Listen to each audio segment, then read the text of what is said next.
Bonjour tout le monde, je suis Jonathan et on va parler de l'unité 1. On va faire une petite révision. Alors, on a étudié déjà la différence entre c'est et ce sont. C'est une classe, ce sont des classes. C'est un cahier, ce sont des cahiers. Ici, on a singulier et ici, on a pluriel. On peut savoir les genres des mots si on voit l'article. Une amie et un ami. Une féminin, un masculin. Dans les pluriels, on n'a pas les marques de genre. Alors, ce sont des amis, peut-être masculin ou peut-être féminin. On peut savoir quand on écrit ce sont des amis, le E féminin, ce sont des amis, il n'y a pas de E féminin. Alors, vous allez trouver que il y a des fois que j'écris des amis.e.s. C'est le langage inclusif en français et c'est un débat maintenant, mais c'est pour vous informer. Quelque chose d'important par rapport à la prononciation. Si je dis des classes, des cahiers, je ne prononce pas le S final, jamais. Mais si j'ai une voyelle, des amis, ici je vais le prononcer comme Z. C'est la liaison ici. Alors, je vais utiliser les autres formes possibles. C'est la classe de français. Ce sont les classes de français, disons. Le cahier, ce sont les cahiers. Ici, encore une fois, on ne prononce pas le S final. Les classes, les cahiers. Ici, c'est l'ami, ce sont les amis. C'est l'ami, ce sont les amis. C'est l'ami, ce sont les amis. Alors, ici, avec le singulier, on ne sait pas si c'est féminin ou masculin, car ici, on a une contraction. Mais le pluriel, c'est la même chose. Comme il n'y a pas de genre, on ne sait pas si c'est masculin ou féminin. Mais pour l'écriture des mots, je peux savoir, oh, c'est le E, c'est féminin. Ici, c'est masculin. Ici, c'est pour le langage inclusif. Et n'oubliez pas que on va prononcer Z quand il y a cette liaison. Les amis. Quand il y a une voyelle. Une autre particularité, c'est quand on utilise il y a. Il y a, c'est basiquement there is, there are, mais en français, c'est juste un nom. Il y a une bibliothèque, il y a un gym, il y a des salles de classe, il y a des étudiantes ou des étudiants, il y a des professeurs. Je vais utiliser un article indéfini quand j'utilise il y a, toujours. Ou je vais utiliser des chiffres. Il y a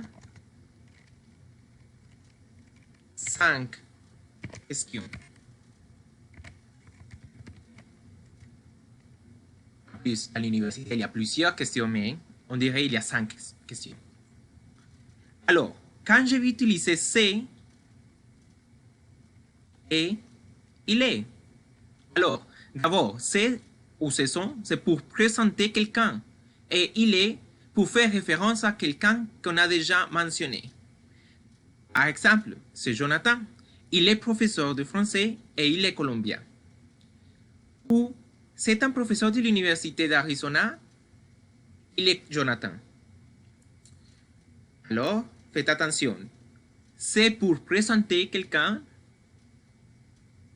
ou pour définir ou présenter quelque chose et il est pour faire référence. En français, aussi, les noms ont ces caractéristiques. Les genres. Un nom en français peut être féminin ou masculin. C'est une amie. Elle est française. On sait que c'est féminin car une, c'est féminin, ami, avec E final, féminin, elle est féminin, française est féminin à cause du E final. Elle est masculin, ici on va voir le masculin. On a, c'est un ami, il est français. Alors, si vous voyez, c'est une amie et c'est un ami. Si je vais le bouger, il y a plusieurs différences.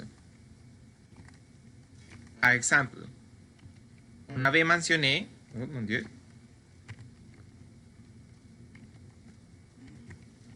on avait mentionné que si on ajoute un E final, on va avoir le féminin des mots. Français, française. Une amie, un ami.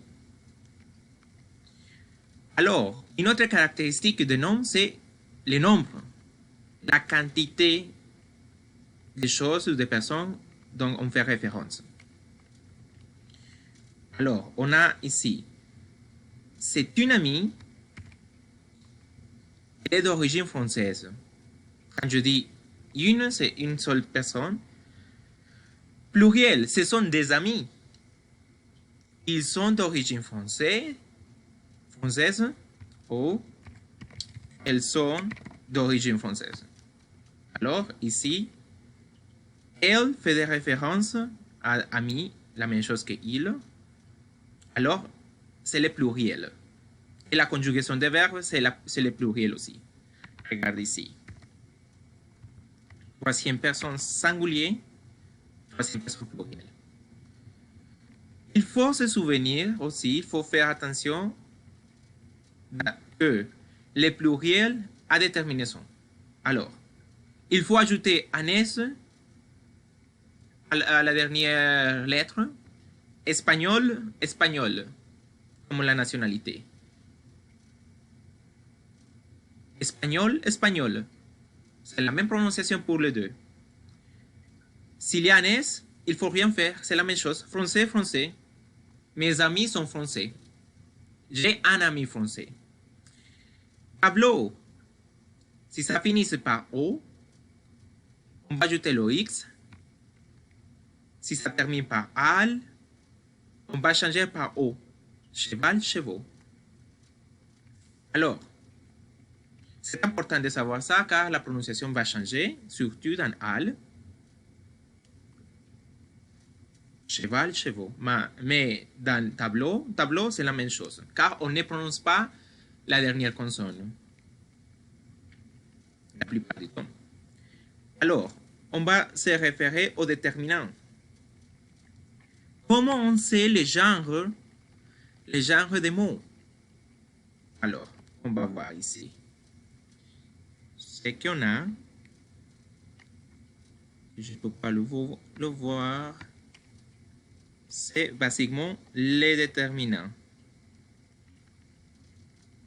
Je bouge ici.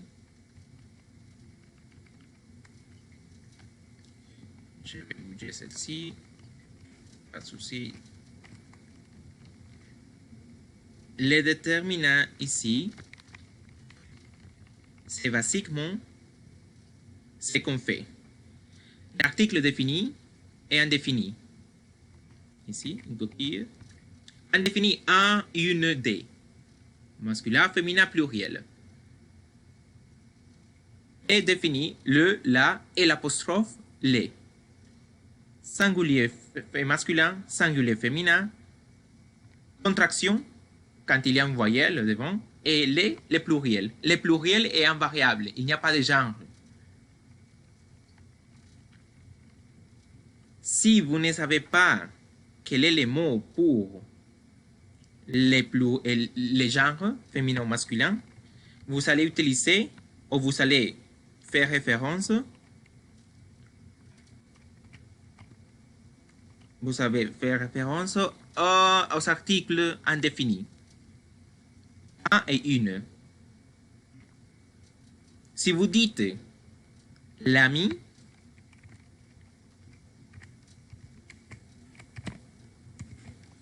peut être masculin ou féminin, on ne sait pas. Mais si vous dites un ami ou une amie, vous savez le genre. C'est pour cela que c'est important de savoir les articles indéfinis, car il n'y a pas d'ambiguïté. C'est plus clair. Alors, je vous demande de lire les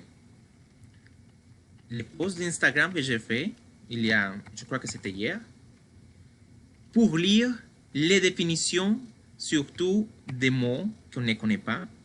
Ce sont des grammar words, but they are going to be useful. Try to check the English version and the French version, because the book refers several times to grammatical terms. We are not going to use them for communication purposes, but we are going to use it for learning purposes. Alors, fais-moi signe si vous avez des questions, et c'est tout. Merci.